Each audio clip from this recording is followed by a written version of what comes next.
Yo, what's going on, everybody? Boruto episode 153 is done and in the books, and I'm gonna go ahead and be upfront with you guys. This should be a very quick review, even by my standards. While this was your typical transition episode, they did do a few things that are a little different than what you normally get with your typical transition slash slice of life episode. So with that being said, I'm assuming you've already watched the episode, and some of you guys I know just watch the reviews. That way you can get an idea of what goes on. So I'll do my best to talk about a lot of the key points. I'm not gonna lie to you though, I wasn't 100% interested in this episode, though there were moments in the episode where it did pique my interest. So starting things off, I did like how they picked up on the plot thread that we got with Team 15, because when this team was first assembled after Sumire left, one of the things that stood out to me was the fact that it really felt like they were sowing seeds for potential conflict between Tsubaki and with Wasabi. Now you guys know how I feel. I don't care about Namida, I don't care about Wasabi, but when it came to Tsubaki, I said, okay, I'm gonna give this character a chance. And I like her little quirks and the whole thing about the pride of the samurai. I like how this episode actually toned it down from the last time we saw her, because last time we saw an episode just dealing with Tsubaki, it seemed like every other line out of her fucking mouth was, oh, the code of the samurai, oh, the samurai this, the samurai that, I have a samurai dildo that shove up my pussy. Like, I was so sick of all this samurai talk. I understand being proud of your lineage, I'm completely okay with that, but you know, at a certain point it should be like, hold on, we know that you're not a ninja. We see the fucking sword on your hip. We see the way that you're dressed. Trust your audience to actually make that connection. So I'm glad that they toned that down a little bit. You had little small moments where, you know, she wrote and she talked about to her mother, like, well, the missions are going well because I'm an actual samurai, and she brought up Mifune in passing, and I like it when they do stuff like that. So I gave it a pass on this, but what you actually see with this episode is they give us a moment where you see everything boiling over, where they're all talented in their own right, and yet you see how clearly they're missing the presence of Sumire. So Sumire is a character, she puts on that front of, oh, she's a scared little butterfly, if you come near her she's gonna tremble and everything, but we know from that first arc in the academy that if push comes to shove, this girl can throw down, and she can be very manipulating. She's very much thinking a few steps ahead. She just chooses to put on that front because it's easier to get what you want when you do stuff like that. I respect that about the character. And when it comes to her and Wasabi, she had a strong personality like Wasabi, but she knew when to invoke it. Now when you look at the dynamics of Team 15, that's not what you have right now. You have Namida, who is a pushover. Fuck Namida, I don't like her crybaby ass. You have Wasabi, I really don't like her. She reminds me of a female version of Kiba, so I really don't like her. And then when you get to Tsubaki, it's the same thing. It's like, okay, where are you going to be going? And you look at it in her and Wasabi, they have a bit of a pissing contest that goes on where both of them are very strong-willed and neither one knows how to back down. I was very curious to see if maybe Wasabi, being the one who has been in the ninja lifestyle longer and clearly is somebody that on the team people do look to for some leadership in some aspects. I feel like her and Tsubaki are kind of jockeying for position right now. I kind of give that more so to Wasabi by a small nod, but I thought maybe she would take that step back, and you don't actually see it. And so the way that this actually ends up working is Boruto, of all people, is the one who is able to kind of break through Tsubaki's shell, and I thought that that was interesting. Normally I get very pissed off when they just throw Boruto into an episode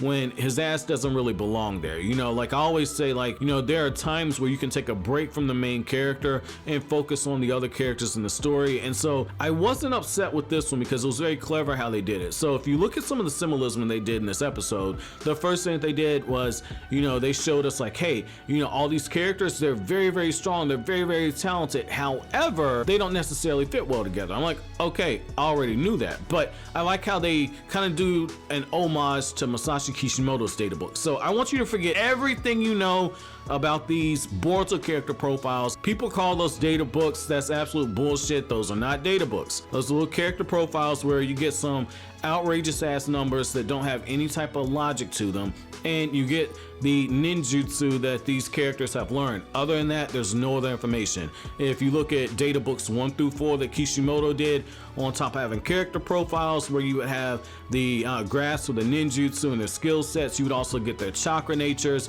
you would get information about the characters, you would actually get a deep dive into the characters, into their mind state, you would get information about the Naruto world, you would get information about all the various jutsu, you would get a lot more information. It's literally 200 to almost 300 pages of just information that's a massive lore dump. That's how I know stuff about, hey, you know, Kakuzu became a rogue ninja because he failed to kill Hashirama Senju, and his village basically was putting his ass in prison over. It's because of data books you get that information. So, you know, my rant out of the way on that, the reason why I kind of bring that up is when you look at that little notebook that Dinky has, right, and he's just going through showing the different graphs and everything, that's exactly how Kishimoto would do the character profiles for these characters. The little graph where you see the taijutsu, ninjutsu, genjutsu skill, speed, strength, and stamina, and you see how all the characters, they kind of chart in different directions, and you see their strengths and weaknesses. If you freeze the frames and you look at Team 5 and then you look at how the characters match up, they complement one another, and you actually see it in their teamwork where Dinky is actually thinking for Awabe, where he's saying, Awabe, use the mud wall jutsu. Metal Lee, you need to go over here and handle taijutsu. You just let Metal Lee do the brawling or whatever, and Dinky is basically the brains behind the operation. They all know their role, they all play a specific place. The other thing that you saw in that was the actual mission success rate, where you see how many different missions they've been on. And what I like about that is, like I said, it does pay homage, but it also gives you a moment where when you see Team 15, you see that Tsubaki's head and shoulders ahead of everybody else.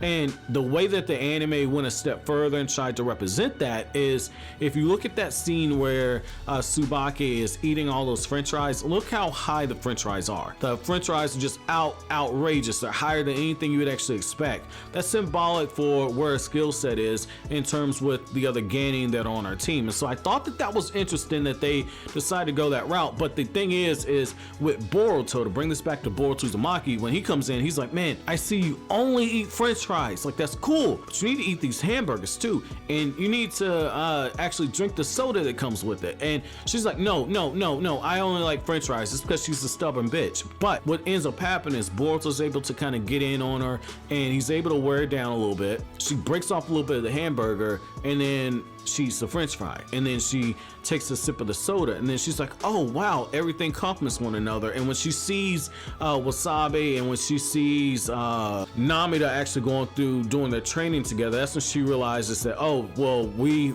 work well individually, but we don't necessarily work together as a team. And that's the thing Hanabi was trying to hammer home to them when she was scolding them, like, look, and you guys almost put a client in danger. You know, they're basically fucking up D and C rank missions. Like the moment where they're protecting a client from bandits, like those are C rank missions. D rank missions are more so when they're capturing lost cats and all this other shit. And so I like how you get that moment where, you know, they pay everything for it. They pay everything for it when you get another opportunity for a joint mission with Team 5, and you find out that, okay, Team 5 is in trouble. Team 15 comes in, they're all of a sudden they're working together. They discover that the client was actually a bandit in disguise. The real client has been captured. So Namida takes the orders. She goes to alert the police force, and after they get everything together, they send for reinforcement. Then they work together in their combat. You actually see Tsubaki, she unleashes that snowstorm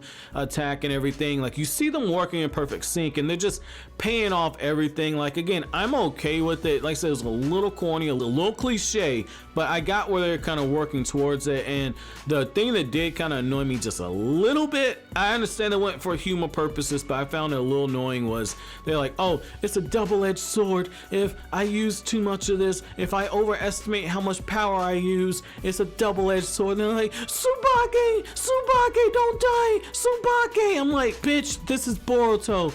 Ain't nobody about to die in the fucking anime. Give me a fucking break. Unless your name's Kokiri, you're not gonna fucking die. So that got on my nerves a little bit, and I like how Awabe just started laughing and clowning their ass like, oh, you guys thought she was gonna die. This bitch just went to sleep. Like, I'm okay with little shit like that. Again, it's a little small trolling. It was a little small trolling, and I understand why they went that direction, but again, it was just one of those things where it was just like, I like the fact that she's got this skill and she still has some training that she has to do. And you see that Team 15 is a bit of work in progress, and then surprisingly Team Udon, Team Snotty Nose, all of a sudden those characters, it's like, oh shit, they're actually doing very well. So I thought it was refreshing that we got a bit of a break from being Team 7 centric, in particular being a break from Boruto Uzumaki. So I thought that that was fine. Now next episode, same thing. It looks like we're gonna be dealing with Himawari. My episode question to you guys is, what do you guys think about this dynamic between Team 15? Do you think Sumire is the best fit for this team, or do you think that Tsubaki in time can actually replace Sumire? Let me know what you guys think down in the comment section below. As always, guys, if you like anything I had to say, don't forget to comment, rate, subscribe, and share. Thank you so much for watching all the way to the end. Have an awesome day, guys.